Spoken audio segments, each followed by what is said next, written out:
بالنسبة للتلميذات ديال أولى بكالوريا، هذا هو الامتحان اللي تبروبوزا في جهة كازابلانكا ستات. دونك حاولوا ديروا الفيديو في مود بوزيوه، تمشيو تخدموا هذا الامتحان وترجعوا باش تصحوه. غادي تلقاو التصحيح هنايا في الفيديو مباشرة من بعد ما تخدموا الامتحان. حاولوا ترجعوا باش تشوفوا التصحيح، وما تنسوش لي كومونتير ديالكم، وما تنسوش لي لايك بيان ايفيدامون. نخليكم مع بعض الآراء ديال التلاميذات ديالي اللي دوزوا هذا الامتحان، ومن بعد غادي نرجعوا مباشرة للتصحيح.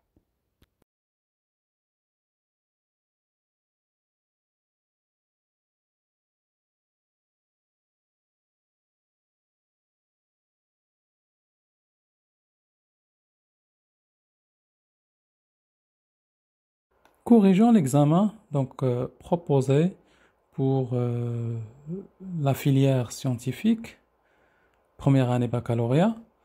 Donc l'étude de texte, vous avez la première question. Recopier et compléter le tableau suivant. Un tableau très facile.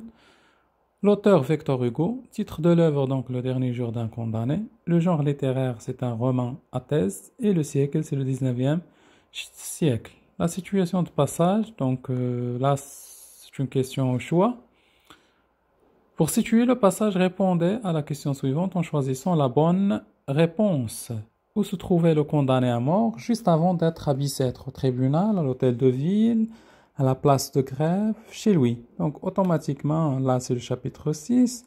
Le narrateur avant ce passage, et plutôt avant d'être à Bicêtre, se trouvait au tribunal. يعني كان في المحكمة pour entendre son procès بجسم الحكم ديالو. Après, qu'elle le transfère vers Bicêtre.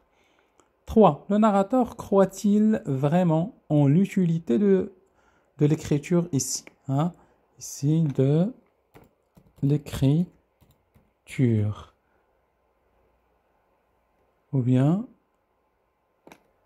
donc le narrateur croit-il vraiment en l'utilité de ce qu'il écrit, ou bien en l'utilité de l'écriture? Justifiez votre réponse en relevant un indice du texte. Donc le narrateur, واش كان كيآمن ولا كيعتقد بأن l'écriture عندها واحد الأهمية، واحد l'importance.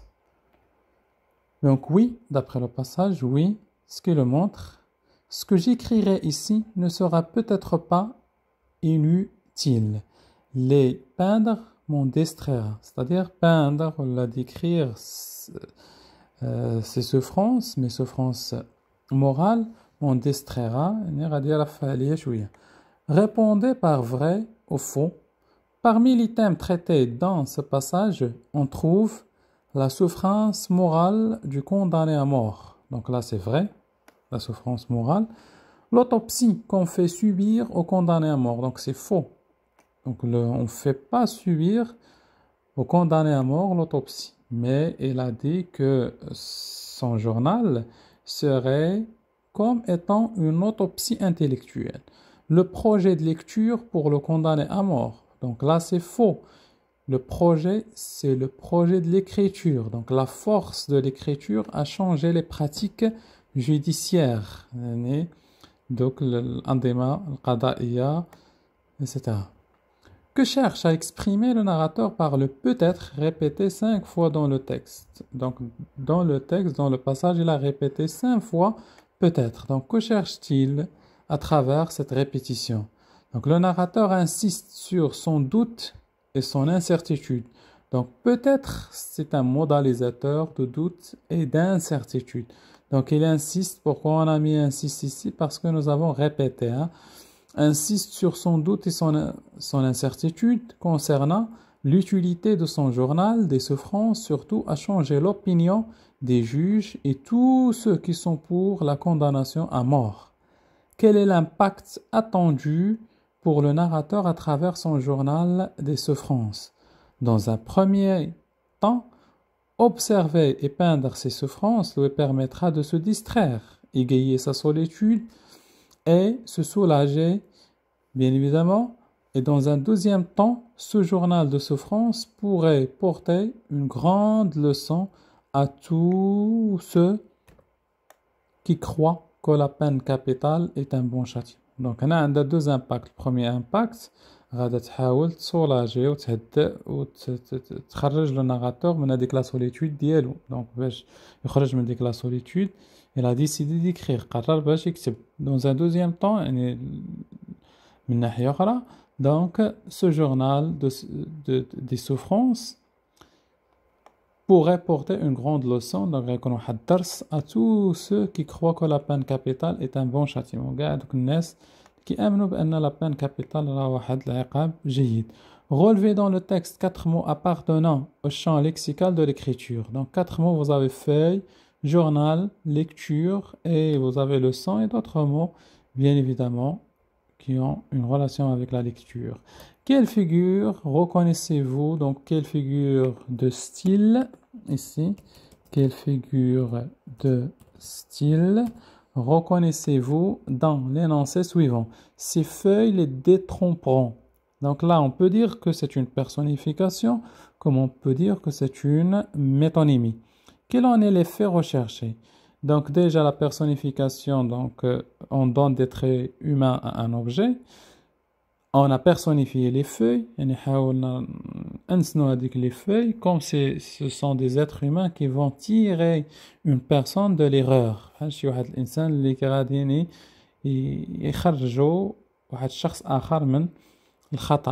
وممكن نعتبرها métonymie le contenant dans le contenu dans la mesure où on ne parle pas des feuilles mais on parle de ce qui est dans les feuilles, c'est-à-dire l'écriture. Donc les faits. Le narrateur veut dire que la lecture de son journal, c'est-à-dire ses écrits de souffrance, va peut-être tirer les juges de leur erreur. Quelle erreur?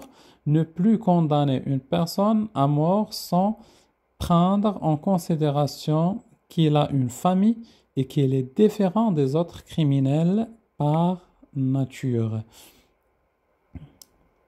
Ce passage vous amène à sympathiser, c'est-à-dire à être avec le narrateur, à avoir pitié du narrateur ou bien du condamné à mort. Justifiez votre réaction. Effectivement, ce passage m'amène à sympathiser avec le condamné car c'est un être humain qui est cultivé, raffiné par l'éducation, donc là aussi on met virgule, qui aime et pense à sa famille, bien évidemment, et qui aime et pense à sa famille.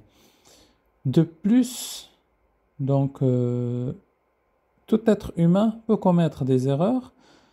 Le condamné est un être humain, le condamné est insan, donc il a droit au pardon, donc عنده الحق في le pardon, une deuxième chance. يعني أنه يكون عنده واحد la chance, يكون عنده comment dirais-je en arabe, une chance. Bon, donc le mot m'échappe pour le moment. Le 10. Partagez-vous la conviction du narrateur que la douleur physique n'est rien à côté de la douleur morale? Justifiez votre réaction.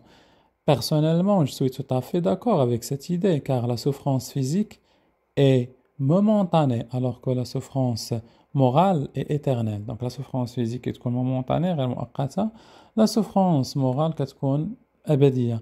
En d'autres termes, nous pouvons oublier facilement une brutalité physique, mais nous ne pouvons jamais oublier une insulte, une intimidation ou un harcèlement.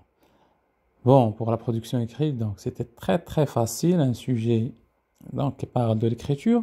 Dans son œuvre, Le dernier jour d'un condamné, Victor Hugo met en valeur l'écriture comme un moyen pour changer les mentalités sur la question de la peine de mort. Croyez-vous vraiment que l'écriture comme moyen d'expression, romans, journaux et revues, réseaux sociaux, est capable de changer les personnes et les sociétés? Bien évidemment, là c'est facile.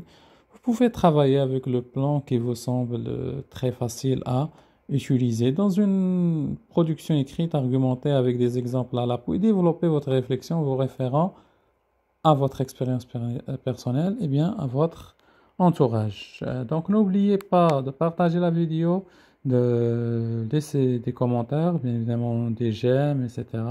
pour qu'on puisse atteindre 10 000 cas et je vais donc corriger avec vous les autres examens régionaux des autres régions. Au revoir.